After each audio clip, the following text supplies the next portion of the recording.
Thank you all for coming here. It's a panel that will also look at how young leaders from the two countries, or for many countries, connect. But I think we are all young in heart as well here. I would like to give the floor to His Excellency Doru, Costea, Ambassador to the People's Republic of China, for his introductory remarks, and then we'll move to a panel discussion and questions and answers. Thank you. Thank you very much, Ciprian. Thank you, Andrei. I am much more overwhelmed than I would like to, because you've put me in a very sensitive spot here. I must feel young again. Well, that's fine. That's fine. Quite a challenge, I guess. I think that I'd like to start by thanking Aspen for inviting me for the second year. I'm really thrilled and humbled by this attention, and I want to share with you my gratitude for what I've learned by following the debates yesterday and today. At the same time, let me start by repeating what I've said at the beginning of my statement this by noon.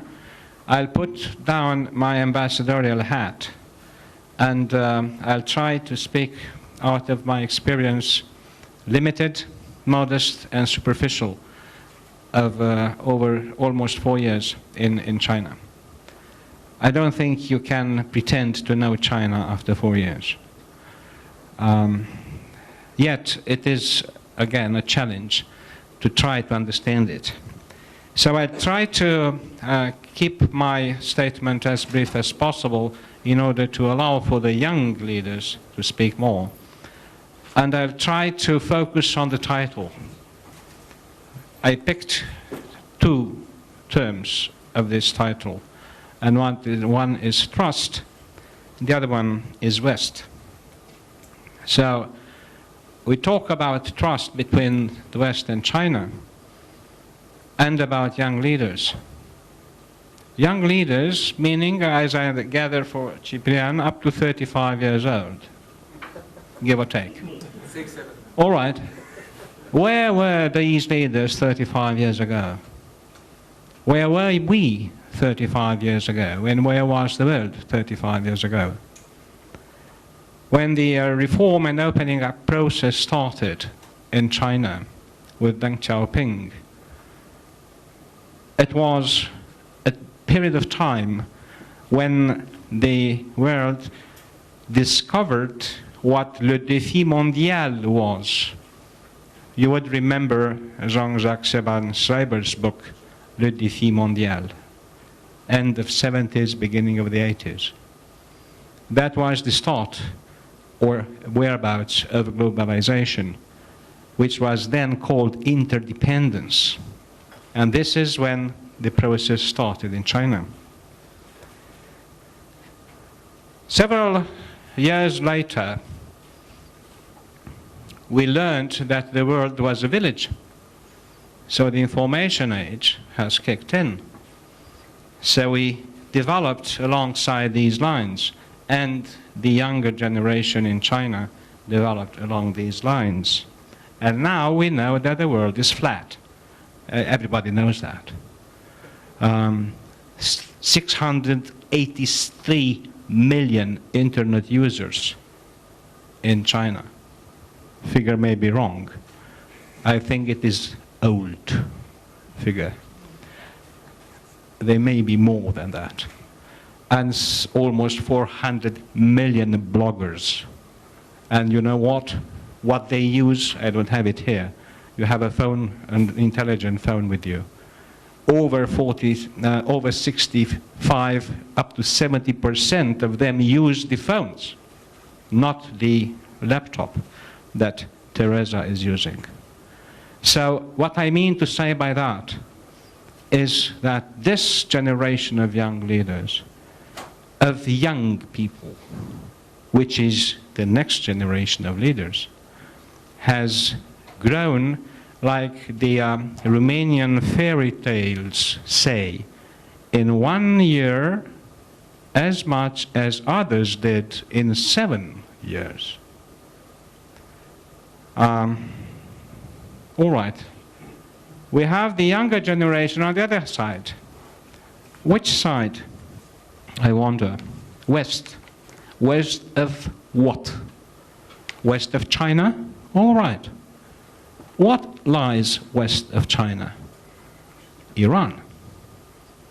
No? The Arab world. And then, Europe. Right. If you look at the map. Look at this sign here. You see on the right-hand side a figure. You see on the other side another figure. And in the middle, the European flag. Right?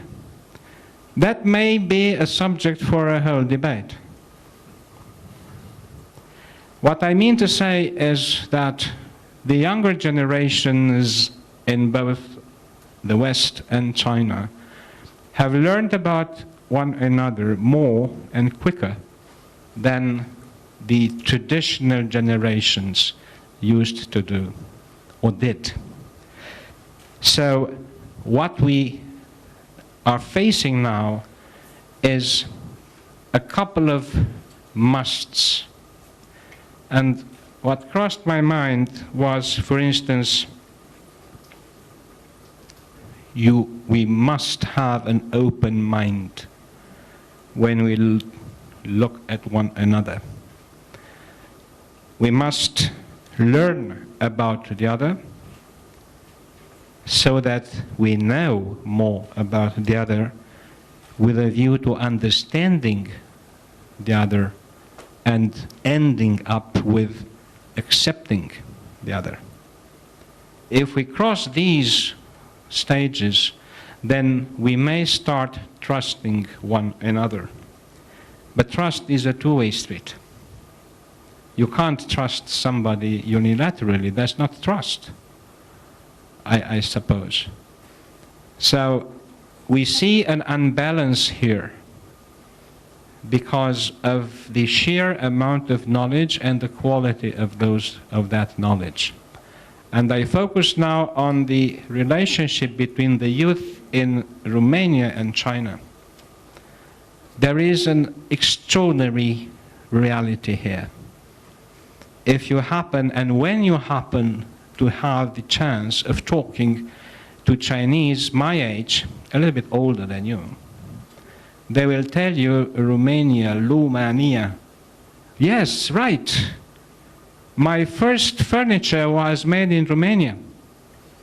My father's first refrigerator was produced in a company that was built by Romanians.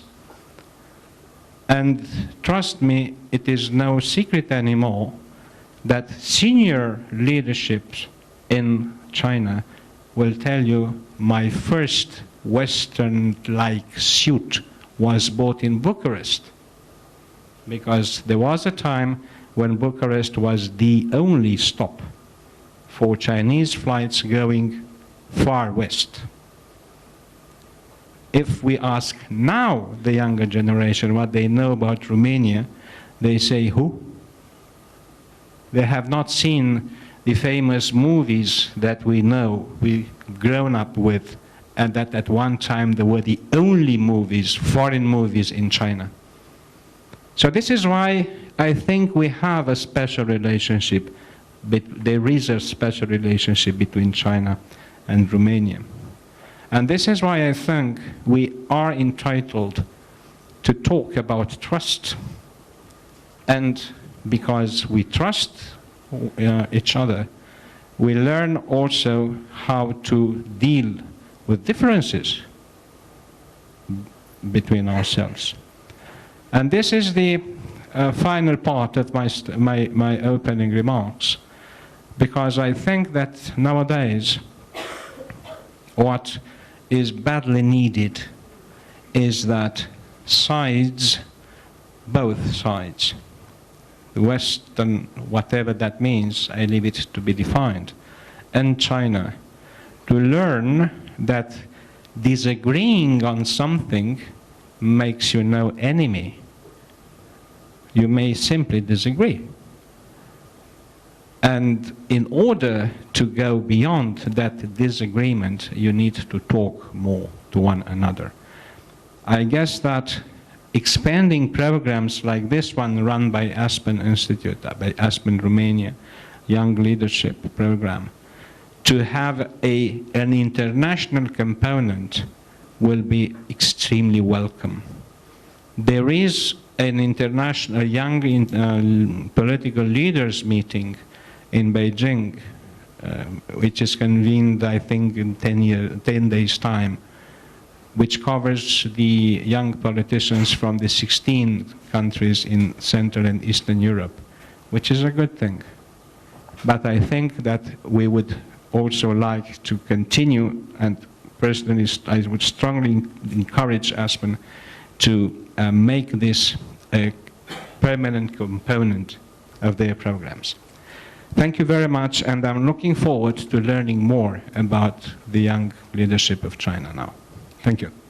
I would take 3 words from your speech, and obviously the first one is trust. The second one would be dialogue. And the first one that I would take, and you didn't actually say it, was awareness, perhaps even knowledge. It is important that not only the young leaders of Romania, but Romanian society to know more about China, because the current knowledge is extraordinarily superficial, and I am a good example of that. I thought I knew a lot about China, and when I went there, I realized I knew almost nothing. So I would move to Fang and ask her to, if possible, to have a reaction to what the ambassador said, but also to tell us more about the perceptions of Chinese scholars, government, business, about other parts of the West, if you like. And I would start with the US, then move towards Europe with you. But if you could also, although the time is very short, talk a bit about what you feel the best and worst scenario of foreign of relations between China, the US, and China and Russia. So the best and the worst. First of all, let me take this opportunity to express our gratitude to Aspen Institute Romania, and also everyone in this room. Thank you for today with us as the sunny afternoon of the Friday. Myself was born 35 years ago. I was born in 1980. As Ambassador said, that we experienced the opening up and the reform of China, and also our counterparts in Europe experienced the collapse of Soviet Union, the fall of Berlin Wall, and also we are facing some common global threats like terrorist attack, pandemics, and financial crisis, and so on and so forth. The world is flat because of the wide apply of information and technology, information and communication technology. The younger generation, compared to the former young generation, we can communicate with each other more cheaper and more easier. So we understand each other better than before. In China's universities, the teacher will tell you how to finish essay, finish your dissertation in an international way, international criteria. So we follow the international norms. We share common values as a human being. So compared to the former young generation, that's my parents' generation. If through their lens to the West, that's they and we, and vice versa. From the so-called Western lens, to see China is they and we. But for our generation, because we share common values, we follow the same norms, I don't think there's so much difference between us. And I think our government is worried about how to protect the cultural tradition, to preserve the diversity between different culture traditions, different cultural backgrounds. I think that's the unique difference or divergence between our generation and the former young generation. My colleagues, he was born in 1990, even younger than me. He will add something to how we look at the trust, how to promote the trust between the West and China. I would like to go further on the China-Europe and China-US relations. As we call this China and the major country relations. China-Europe, that's the official line of that is the China-Europe strategic partnership focus on peace, growth, reform, and civilization. The fundamental principle of China's EU policy, the fundamental principle is that we fully support the European Union's integration. I think most of Chinese, they are more optimistic when EU in Euro debt crisis. We are more optimistic. We trust the European integration will bring you through the crisis and step up the economic recovery. And I think China-Europe cooperation is pragmatic. Many European countries are the founding members of Asian Infrastructure Investment Bank. And China is the first non-European countries who invest in the investment plan for Europe.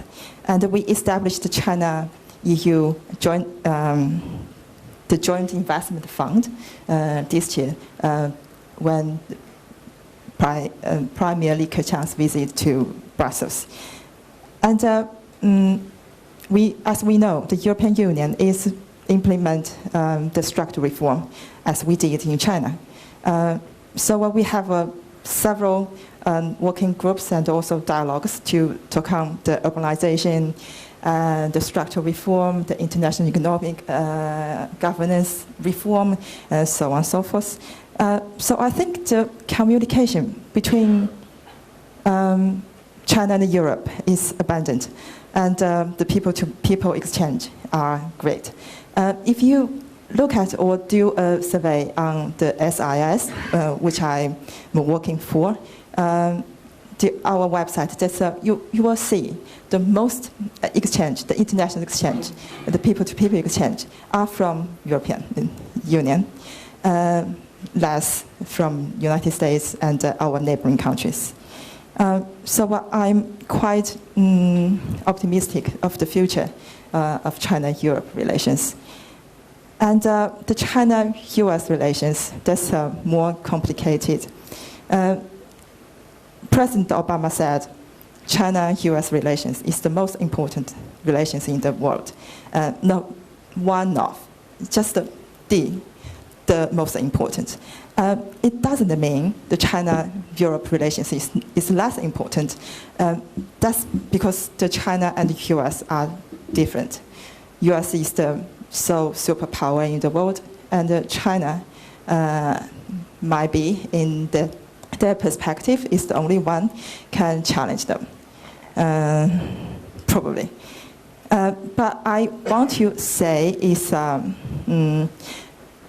don't know, my parent generation, how they look at this question. For the younger generation, most of the young leaders in China have the experience in the United States. They were educated there. So I don't think we will challenge them in not good way. We have competition, definitely, but I don't think we will go to war. they have several terms. There's a peaceful rise, and our counterparts in the United States, that you should be a responsible stakeholder, and I think we both of us accepted those terms, and now we reach a new consensus. It's called new model of China-U.S. Major country relations. Why it is new model? That is, in the history, every emerging powers will challenge the established one, use of force. But the new model should be competition and well-managed conflict, not go to conflict. That is the China-U.S. relations. China-Russia, it is difficult to answer this question. Russia is our neighbor, as you did. We share this neighbor, and we know Russia, what kind of neighbor it is. I want to say that China's approach to Russia is normative and a multilateral way. I want to explain more on that. That we were told repeatedly that it's Russia. You can't trust any Russian officials, and we have bad experience on that. But why we choose normative way or multilateral way to approach? We involve them in the AIIB initiative. We involved them in the Belt and Road initiative. And we involved them in the Shanghai Cooperation Organization. And also the BRICS. The BRICS, the all institutions of BRICS, under the BRICS umbrella. So we want to involve Russia in more predictable behavior. That is what we Chinese are doing right now. So that might not answer your question directly. I remember you raised the question about the 16+1 and also China-Romania, right? Yes, the long-term, the medium, the long-term benefits is obvious. But what is immediate benefits? Let me tell you, the 16+1 mechanism on this stage is promote the people-to-people exchange. You will see there's a lot of Central and Eastern European countries delegation to visit China, and more Chinese delegations to visit Central and Eastern European countries. And my institute, the Shanghai Institute, we, with the support of the 16+1 Research Foundation, we have 16 fellows from the Central and Eastern European countries to take the visiting fellowship in our institute.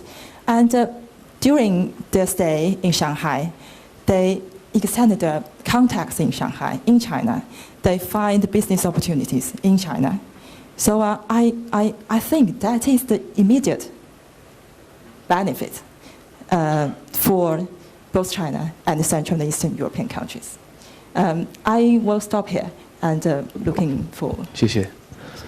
I think we would all like Russia to be more predictable.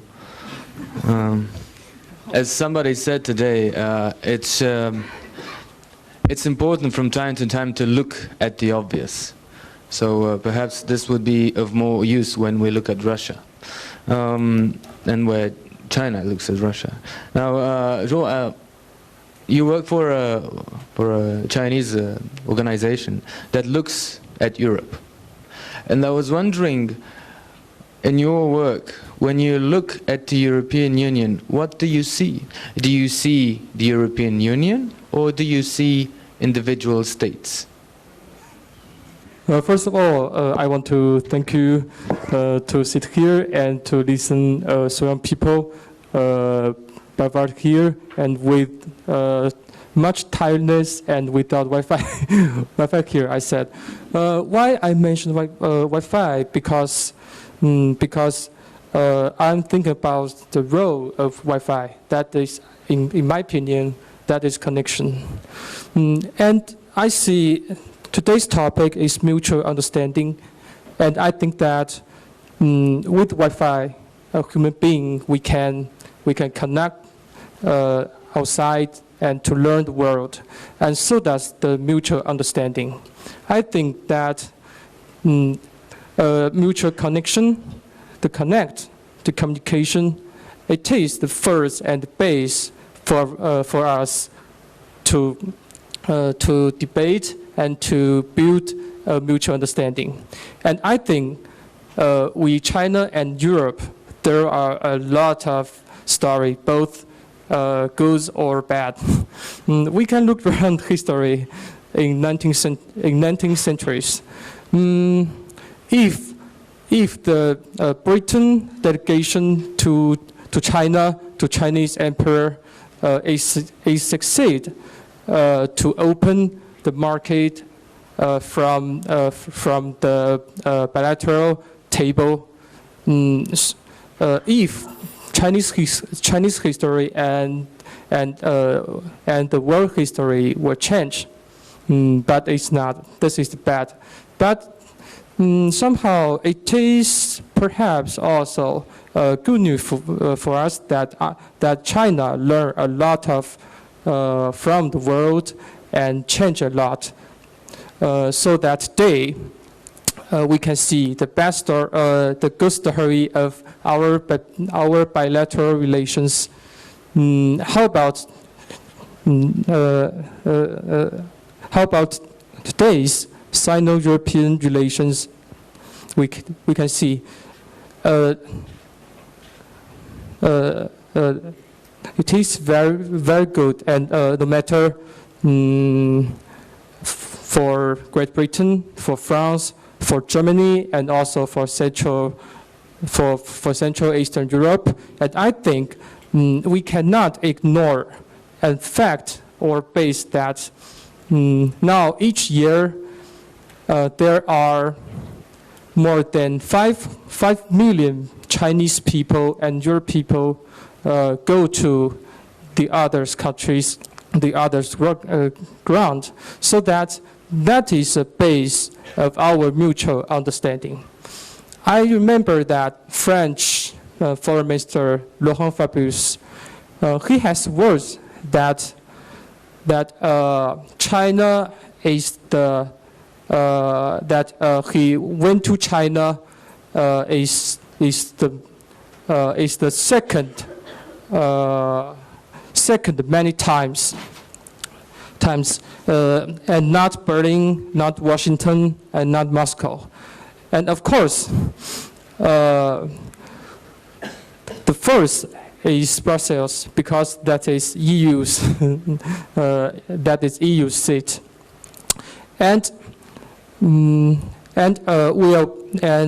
we can take some words of other European leaders that, like David Cameron, said that Great Britain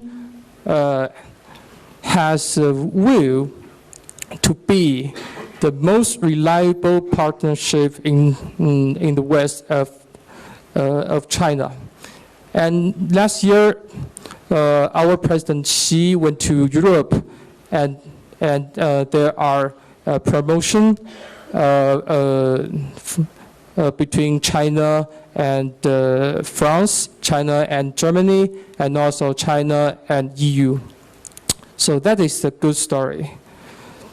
But there are still something that we should we should look out. Perhaps our bilateral relations are quite good in politics and economies, but we have still some distance or difference between the between the culture. For a simple example, I saw that our topic is China and the West investing in mutual understanding. So that I think it is a word that almost in situation of Western culture or East or European culture. And if a Chinese take the note, we perhaps will use plant or cultivate, and that is because the culture. As I said, invest that has a different meaning with plant or cultivate. Invest, it is quite give and get. That is an exchange. But cultivate, that is we can plant something on the ground together. So that I think that is a difference.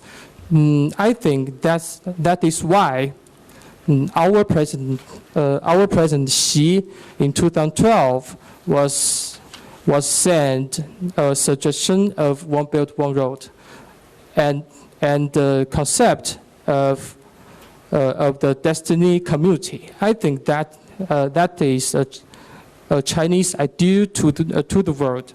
That is to say that we China wants to do something together with Europe and with the world, and to make a winning game. And another question is that I participate in the preparation of Sino-European, Sino-French, and Sino-Britain, Sino-British people-to-people dialogue. And during our preparation, our leader will ask us to find a better way to describe or talk Chinese history to you.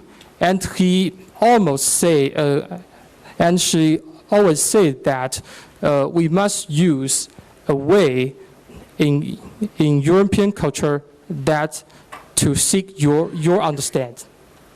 And I want to say that perhaps in most Chinese heart, they have some sensibilities or prefer to European culture. If you ask a Chinese that which destination you want to go, you want to for a trip, that I think most of Chinese people will say that Paris or London or Roma. Yes. And Bucharest. yes, of course, Bucharest. So that, but in my communications with our European colleagues, I could say I could see less of trying to use a Chinese way to seek our understanding. And I think that perhaps in majority of Europeans, their understanding to China is still much from politics or economies. That is Chinese is rich, are rich, and is seeking money everywhere. So that is another question. And I want to, and that is, then I want to ask the question of you, of yours. And I know that there are some doubts or questions to China that that why you are looking for promotion of bilateral relations besides European Union, because we are Europe. And I know that especially this is for Central Eastern Europe. And I think that EU is very complex. It is Europe. EU is Europe, and the region is also Europe, and the member states is also Europe. So that China goes well and stays well with Great Britain, with France, with Germany. So why couldn't we to seek a better relations with another region, just like Central and Eastern Europe? And I know that on the last year, the 1+16 and EU, and this is the first time that China and EU reach a consensus that EU sent some observers to 1+16. So that I think that there is a change is happening in Brussels. I have a question for His Excellency, and then I'll pass it on to you. Currently, there are over 5,000 Chinese companies in Romania. I recently, surprisingly, found out that Romania has the largest number of Chinese companies in Europe. That doesn't mean that they're the biggest, it's just the most. China was number 7 in May 2015 in terms of investment in Romania, and it went down because of the summer, but it was, I think, number 18 or 19th last year in terms of investments. Now, sticking to the word investment, how do you think these can be increased, and how do you think, or what do you think the Romanian government and the Romanian civil society could and should do in this respect and in the other more soft issues? Thank you. You have me put my hat back on. All right, then, true. There is a research made by an Antwerp outfit that found out 2 years ago, I guess, that Romania has the largest number of Chinese enterprises in the EU on its territory, which is weird because the Chinese investment in Romania is less than $500 million, which is nothing. Sorry to say that. Well, from this point of view, I wonder whether the American investment in Romania is much higher than that, but never mind. US is the 12th investor, if I'm not mistaken, or used to be in Romania, on the 12th place. But we don't run here competitions, and we don't run numbers one against the other. Quite the opposite. I guess that if Chinese investment is not higher here, it's both a matter of trust, since we're talking about trust, because of lack of information, because of lack of knowledge, and let's face it, because the fact that the changes in Romania and other countries in Southern and Central Europe have brought quite a blow to the normal development, understand it whichever way you wish.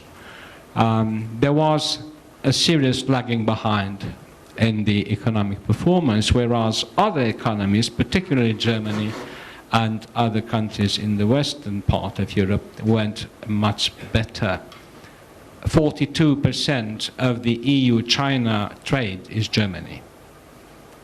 and EU-China trade is more than 1 billion euros a day.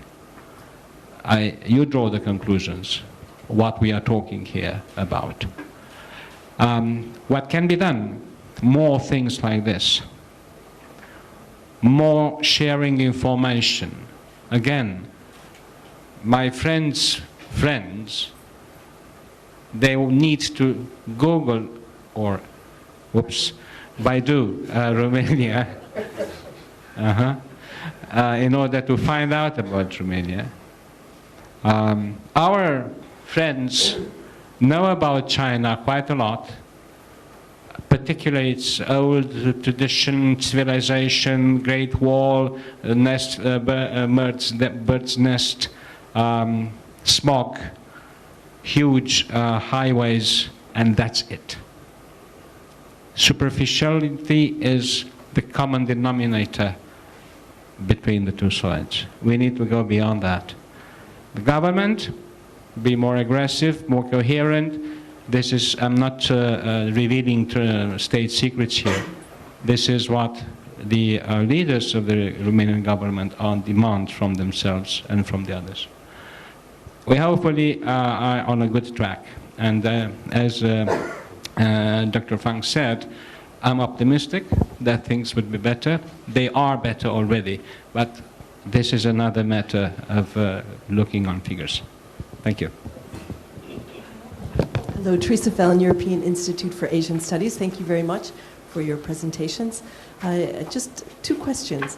One, in the narrative about money and finance, I see that Chinese scholars are against saying Marshall Plan, so I'm wondering what the thinking is behind that, because they're like, no, it's not that at all. Marshall Plan's bad. So someone asked me to ask that on their behalf, because they can't be here. So I'm asking on a colleague's behalf.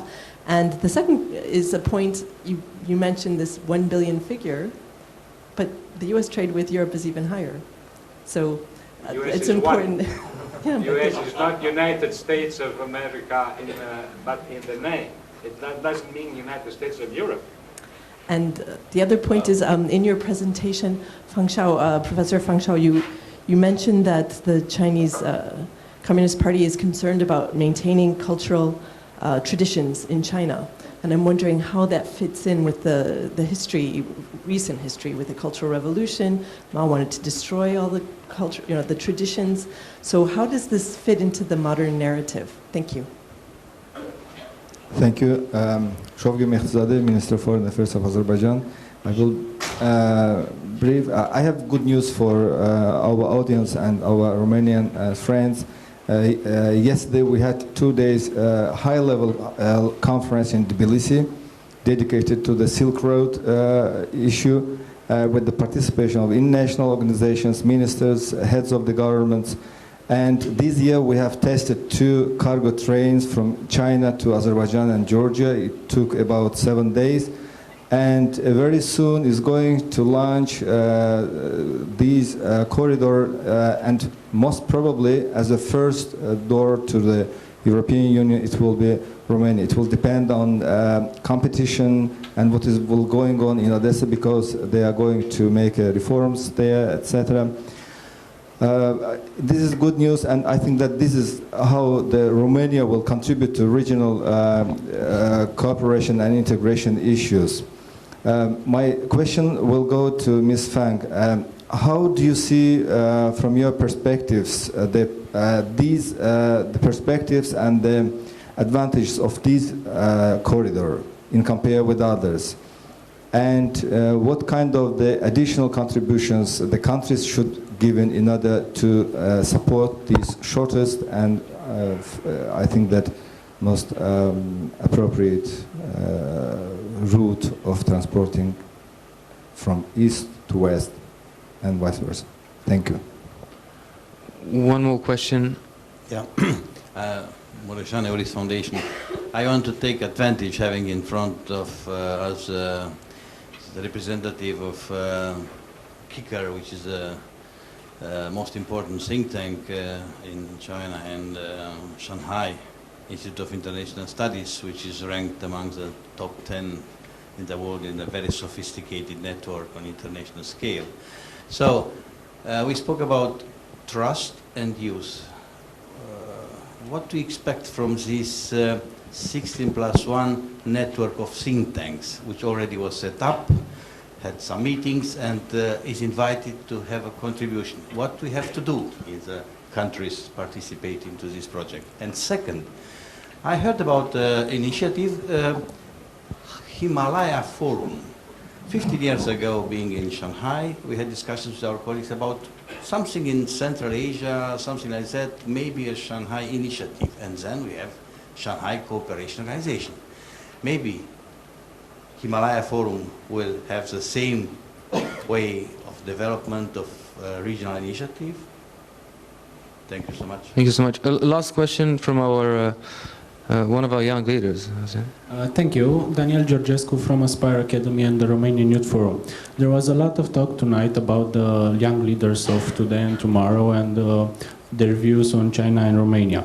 How do you view the engagement, the enlargement of China and Romanian relationships in the youth and education sector?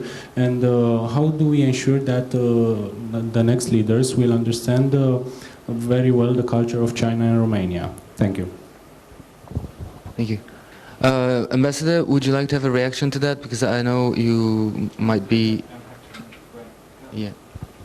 Thank you very much indeed. I really apologize for having to run away. But let me take the last question because it's more closer. It's closer to what we do as an institution.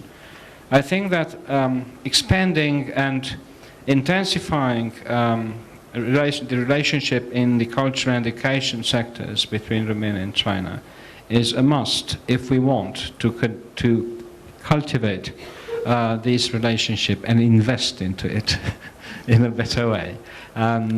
It is the only way in which we can understand why we don't understand one another. And let me recall what Dr. Zhou has just said about investing. We need interpreters of interpretation. Even if an English term is perfectly used by a Chinese interlocutor, he may well mean something else that we think this meaning is. It doesn't mean that cultures can't interact at all. You just need more information about that.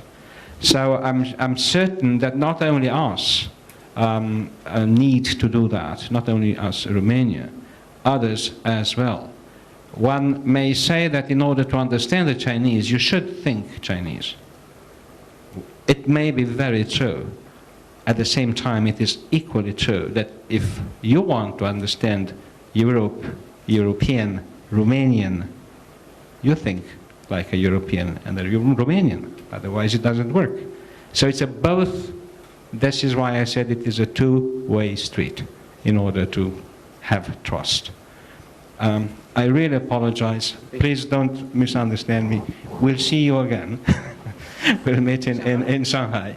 And thank you very much indeed. Thank you for your kindness. Thank you.